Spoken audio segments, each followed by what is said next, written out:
ये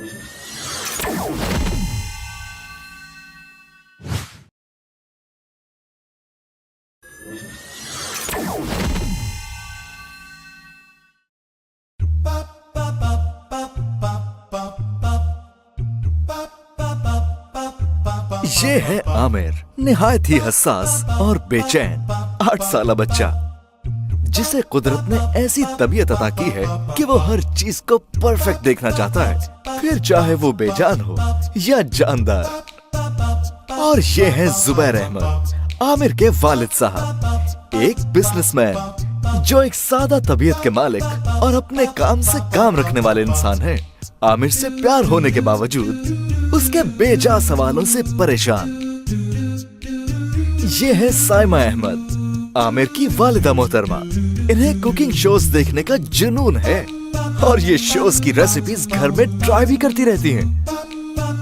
ये है सुमैर अहमद, आमिर का 6 साला छोटा भाई, जो आमिर के साथ ही स्कूल में पढ़ता है और इसे हर वक्त कुछ न कुछ खाने को चाहिए होता है। जोया, आमिर की 10 साला बड़ी बहन, लापरवाह और खुद पसंद, जिसे अपने अलावा दुनिया में कोई और नजर ही नहीं आता। और ये है इमरान, आमिर का हम उम्र दोस्त, जिसे लगता है कि वो सब कुछ जानता है, मगर दर हकीकत सच्चाई इससे कोसों दूर है। लोग इसे शेख चिल्ली के नाम से जानते हैं।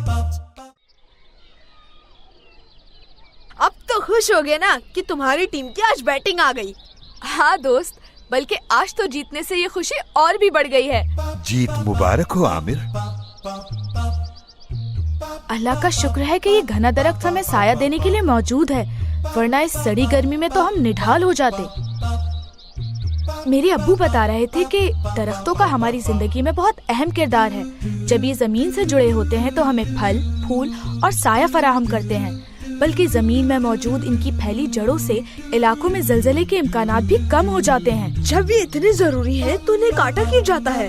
देखो, जब दरख्त को काट दिया जाता है तो उससे कागज, पेंसिल, जलाने की लकड़ी और मुख्तलिफ दवाइयों के अलावा बहुत सी कारआमद चीजें बनाई जाती हैं, जो इंसानों के लिए बहुत काम की हैं। तो फिर तो सही काटते हैं ना दरख्तों को। वो तो ठीक है, मगर हमारे पास इतने दरख्त जमीन पर मौजूद होने चाहिए कि काटने पर भी उनकी तादाद कम ना हो और हमें दोनों तरह के फायदे मिलते रहें। तुम्हारे कहने का मतलब है कि जितने दरख्त काटते जाओ उतने ही लगाते जाओ। जी हाँ, अब जरा हमारे मोहल्ले में ही देख लो, सड़क के किनारे कोई भी दरख्त नहीं है। इमरान, कल तुमने देखा था ना, रेहान की चलते चलते कैसे सांस फूल गई थी। जब दरख्त नहीं होंगे तो हमें ऑक्सीजन कहाँ से मिलेगी और कार्बन डाइऑक्साइड को कौन जज्ब करेगा?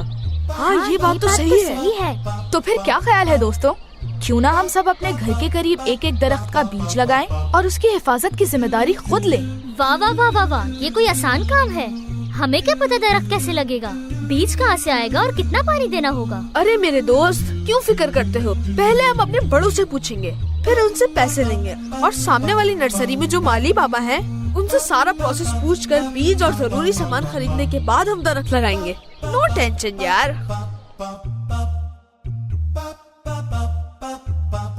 बेटा, आप लोगों को पता है ना घड़ा कितना गहरा खोदना है? जी अंकल, माली बाबा ने बताया था कि बीज से 2 या 3 गुना गहरा और चौड़ा गड्ढा होना चाहिए। चलिए घर चलते हैं, ये सब कुछ सीख कर आए हैं। जी अंकल, आप लोग घर जाइए, हम ये खुद कर लेंगे। अब से ये हमारी जिम्मेदारी है। ठीक है बेटा, तो हम चलते हैं। Good luck.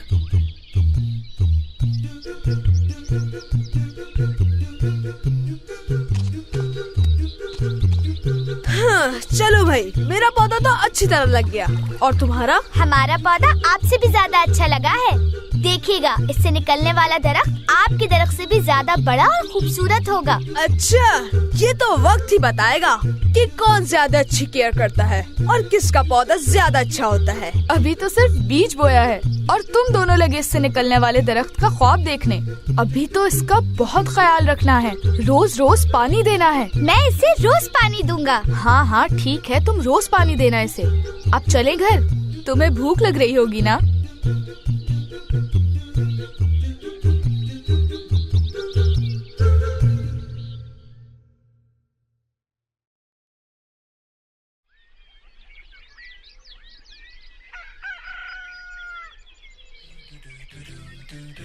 ना ना, अभी नहीं, पहले वजू करके नमाज पढ़ो। ये फजर का कीमती वक्त है जिसे हरगिज जाया नहीं करना चाहिए। दिन का आगाज अगर अपने रब की याद से करोगे तो इंशाअल्लाह हर मुश्किल आसान हो जाएगी। हमारे प्यारे नबी करीम सल्लल्लाहु अलैहि वसल्लम ने भी अल्लाह ताला से दिन के इस वक्त में बरकत अता करने की दुआ की थी। चलो शाबाश, पहले नमाज पढ़ लो, फिर पानी लेकर पौधों के पास चले जाना।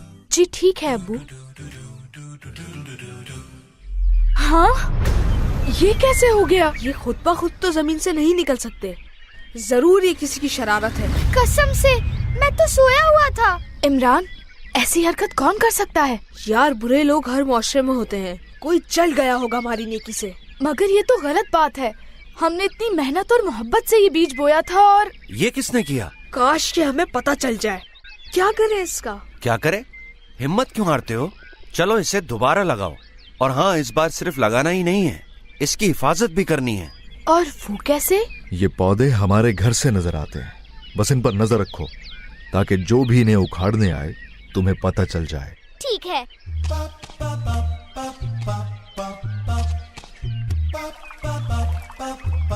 आमिर, अब हमें इन पर नजर रखनी होगी। हम बारी बारी रात को जाकर अपनी घर की छत से इन्हें देखते रहेंगे। तुम आज रात अपने कजन रेहान के साथ मेरे घर ही क्यों नहीं रुक जाते? सुमैर अभी छोटा है, उससे शायद जागा ना जाए। हम तीनों जाग के बारी बारी ड्यूटी देंगे। चलो ठीक है, मैं अब्बू से पूछकर रात को खाने के बाद रेहान के साथ तुम्हारे घर आ जाऊंगा। तो आप लोगों की बात खत्म हो गई? हाँ, क्यों? तो घर चलें, मुझे भूख लग रही है।